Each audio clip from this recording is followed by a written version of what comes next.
देवास में high voltage drama, मामूली कहासुनी जमकर हुई धक्का मुक्की। मध्य प्रदेश के देवास का केला देवी चौराहा, जहां मामूली कहासुनी इतनी बढ़ी कि दो पक्ष आमने सामने आ गए और देखते ही देखते ये कहासुनी नो होल्ड्स बार्ड फाइट में तब्दील हो गई।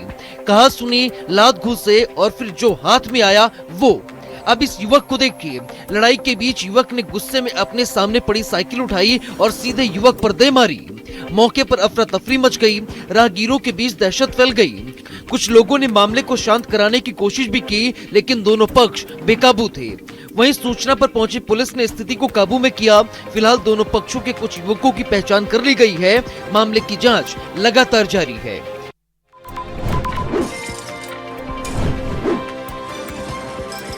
मध्य प्रदेश के नरसिंहपुर के भामा गांव के इस पानी की टंकी को देखकर कोई भी नहीं सोच सकता था कि एक दिन ये सांड के लिए मुसीबत बन जाएगी।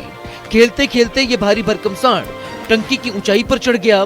जब ग्रामीणों ने ऊपर देखा तो उनके होश उड़ गए। इतनी ऊंचाई पर सांड को देखकर पूरे इलाके में सनसनी फैल गई। टंकी पर चढ़ना तो सांड के लिए आसान था, लेकिन नीचे उतरना बेहद मुश्किल था। सांड वहीं फंस गया। नीचे भारी भीड़ जमा हो गई। लोग मोबाइल निकालकर वीडियो बनाने लगे। बच्चे, बुजुर्ग, महिलाएं, पूरा गांव इस अनोखे नजारे को देखने के लिए उमड़ पड़ा। दिन भर चला यह हाई वोल्टेज ड्रामा। सांड बार बार हिलता, लेकिन नीचे उतरने का कोई रास्ता नहीं दिख रहा था। ग्रामीणों ने तुरंत रेस्क्यू ऑपरेशन शुरू किया। रस्सियां, लकड़ियां और देसी जुगाड़ से उन्होंने सांड को सुरक्षित नीचे उतारने की कोशिश की। आखिरकार लंबे प्रयासों के बाद सांड को सुरक्षित नीचे उतार लिया गया। सांड भी सकुशल था और ग्रामीणों ने राहत की सांस ली। वहीं ग्रामीणों की इस कोशिश की जमकर चारों तरफ तारीफ हो रही है। Bureau report, network 18।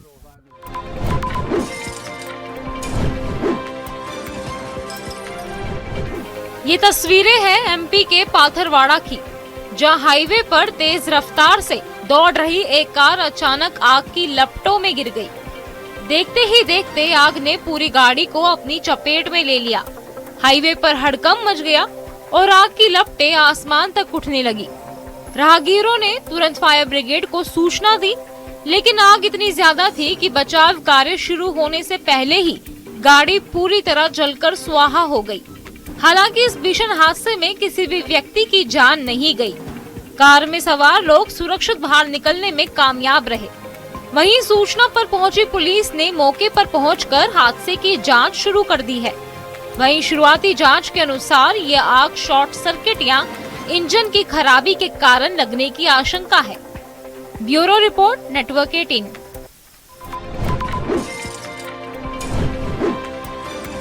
ये तस्वीरें हैं भोपाल की गोविंदपुरा इंडस्ट्रियल एरिया की, जहां आग ने ऐसा कहर बरपाया कि पूरी फैक्ट्री जलकर खाक हो गई। आसमान से उड़ता ये काला धुआं आग के विकराल रूप की तस्दीक खुद ब खुद कर रहा है। सूचना पर पहुंची फायर विभाग की टीम, लेकिन आग के विकराल रूप को देखकर उनके भी होश फाख्ता हो गए। लेकिन फैक्ट्री में लगी आग के प्रभाव को कम करने के लिए लगातार पानी की बौछार की गई। पुलिस समेत स्थानीय प्रशासन मौके पर पहुंचा और आग पर बड़ी मुश्किल से काबू पाया गया। हालांकि आग बुझने के बाद आग लगने के कारणों का पता लगाया जा रहा है। फैक्ट्री में लकड़ी और फर्नीचर का सामान भरा हुआ था, जिसकी वजह से आग तेजी से फैली। वहीं आग की इस घटना से इलाके में दहशत का माहौल है।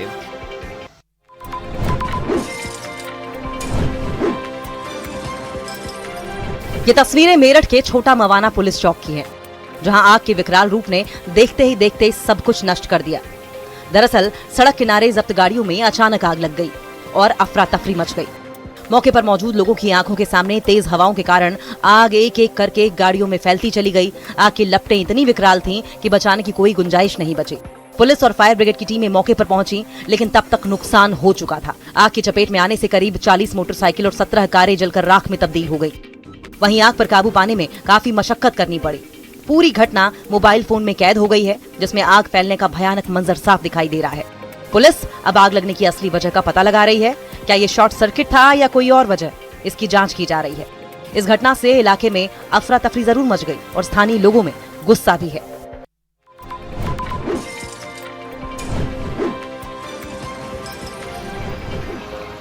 दिल्ली में बढ़ी पानी की समस्या, घंटों पानी के लिए तरस रहे लोग। हर साल गर्मी आते ही दिल्ली में पानी की समस्या आम हो जाती है। सड़क पर, झुग्गियों के आसपास के इलाकों में पानी के लिए लोग डब्बे लेकर जाते आराम से दिख जाते हैं। वहीं भीषण गर्मी के बीच गीता कॉलोनी में पानी का संकट रोज रोज की जद्दोजहद बन गया है। सुबह काम पर जाने के पहले पानी का इंतजाम करना यहाँ के लोगों के लिए सबसे बड़ी चुनौती बन चुका है। पानी के टैंकर देरी से पहुँचते हैं, फिर शुरू होती है भारी भीड़। महिलाएं, बुजुर्ग और बच्चे घंटों इंतजार करते हैं। खासकर गर्मी में ये इंतजार और भी परेशानी का सबब हो जाता है। स्थानीय लोगों का आरोप है कि करीब 6 से 7 साल पहले यहाँ पाइपलाइन बिछाई गई थी, लेकिन आज तक जल बोर्ड ने सप्लाई शुरू नहीं की। पूरा इलाका टैंकरों के भरोसे जी रहा है।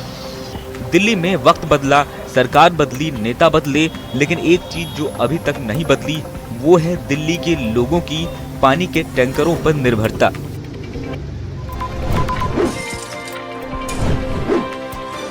हरियाणा सरकार मुर्दाबाद। ये प्रदर्शन, ये नारेबाजी, ये गुस्सा किसी ऐरे गहरे नत्थु गहरे का नहीं है। ये आवाज है भारत की 90% आबादी की, जो अपने नए न्यूनतम वेतन की मांग कर रही है।